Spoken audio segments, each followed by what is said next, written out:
हमारी ये फिल्म समर्पित है उन लाखों कश्मीरी पंडितों को जिन्हें 1990 में पाक परस्त आतंकवाद के चलते कश्मीर छोड़ना पड़ा। वो कश्मीर जहां वो जन्मे थे, पले बढ़े थे, जहां उनके घर थे, जमीनें थी, उनके कारोबार थे और उनके पूर्वजों की यादगारें थीं। हजारों परिवार इस पलायन के लिए मजबूर हुए। जिन्होंने इनकार किया वो मार दिए गए, उनके घरों को जला दिया गया और उनकी बहू बेटियों की इज्जत तार तार कर दी गई। और ये बेचारे पिछले 29 सालों से देश के विभिन्न हिस्सों में बहुत ही तकलीफदेह जिंदगी गुजार रहे हैं, सिर्फ इस एक उम्मीद पर कि एक दिन वो वापस अपने घर कश्मीर जा पाएंगे। काका, ये धारा 370 क्या है?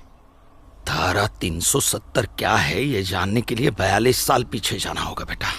अंग्रेजों ने टू नेशन थियरी के तहत हिंदुस्तान के 2 टुकड़े कर दिए, एक हिंदुस्तान और पाकिस्तान। पाकिस्तान की बहुत इच्छा थी कि जम्मू कश्मीर का विलीनीकरण पाकिस्तान में हो जाए और राजा हरि सिंह चाहते थे कि कश्मीर एक स्वतंत्र देश रहे। वो न हिंदुस्तान में विलीन होना चाहते थे न पाकिस्तान में। और तब पाकिस्तान ने खूनी खेल खेला।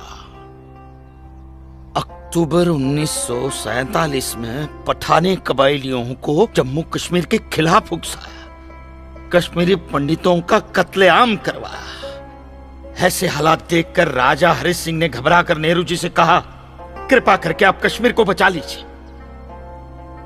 मैं ऐसे हालात में चाहता हूं कि कश्मीर का विलीनीकरण भारत में ही हो जाए, सेना भेजिए। लेकिन जब तक भारतीय सेना कश्मीर पहुंची बहुत देर हो चुकी थी। न जाने कितने कश्मीरी पंडितों का कत्लेआम हो चुका था। कश्मीर का 1/3 हिस्सा पठानी कबायलियों ने अपने कब्जे में कर लिया था। लेकिन अपनी इस नीच हरकत के बाद भी पाकिस्तान बाज नहीं आया। पठानी कबायलियों और भारतीय सेना के बीच युद्ध जारी रखा पाकिस्तान ने। संयुक्त राष्ट्र सुरक्षा परिषद के 3 सदस्य आयोग की रिपोर्ट पर 13 अगस्त 1948 को पठानी कबायलियों और भारतीय सेना के बीच युद्ध विराम घोषित हुआ और यह तय किया गया कि कश्मीर समस्या का हल जनमत के आधार पर ही होगा। सितंबर 1951 में मताधिकार के बाद एक बार फिर जम्मू कश्मीर के भारत में विलय की पुष्टि की गई, मगर इसी दौरान शेख अब्दुल्ला ने अपने हाथों से धारा 370 का ड्राफ्ट तैयार किया और नेहरू जी को सौंपा। सरदार पटेल और अंबेडकर साहब की मर्जी के खिलाफ 1952 में नेहरू जी ने इसे लागू भी कर दिया। इसी धारा 370 की वजह से नेहरू जी ने कश्मीर को एक ऐसा विशेष दर्जा दे दिया जिसमें जम्मू कश्मीर राज्य ने हिंदुस्तान से अपना एक अलग संविधान स्थापित कर लिया। इसी धारा 370 की वजह से हमारे हिंदुस्तान का राष्ट्र ध्वज अलग है और कश्मीर का भी ध्वज अलग। इसी धारा 370 की वजह से कश्मीर की कोई भी महिला यदि भारत के किसी भी अन्य राज्य के नागरिक के साथ शादी करती है तो उस महिला की नागरिकता समाप्त हो जाती है। लेकिन यदि वो महिला अगर किसी पाकिस्तानी नागरिक के साथ शादी करती है तो पाकिस्तानी नागरिक कश्मीर का नागरिक हो जाता है, हिंदुस्तान का नागरिक हो जाता है। इसी धारा 370 की वजह से भारत के किसी भी अन्य राज्य का नागरिक जम्मू कश्मीर में जमीन खरीद नहीं सकता, व्यापार नहीं कर सकता।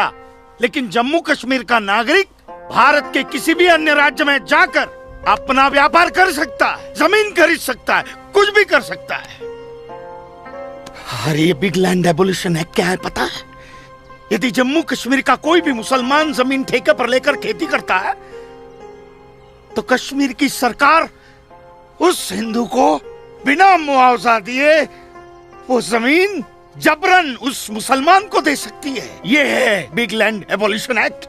ये है धारा 370-35 से, और इसी का नतीजा है ये गिरधारी जी का फैसला। और सिर्फ यही नहीं, ये जो सरकार की ऋण निरस्तीकरण योजना है ना, इसके अंतर्गत उन सारे मुसलमानों का कर्जा माफ कर दिया जाएगा जो उन्होंने हिंदुओं से लिया। बताइए। सरकारी नौकरियों में 5% का आरक्षण हम हिंदुओं के लिए किया है। सारे हिंदू कश्मीर से चले जाएं, यही चाहता है पाकिस्तान, और यही चाहते थे शेख अब्दुल।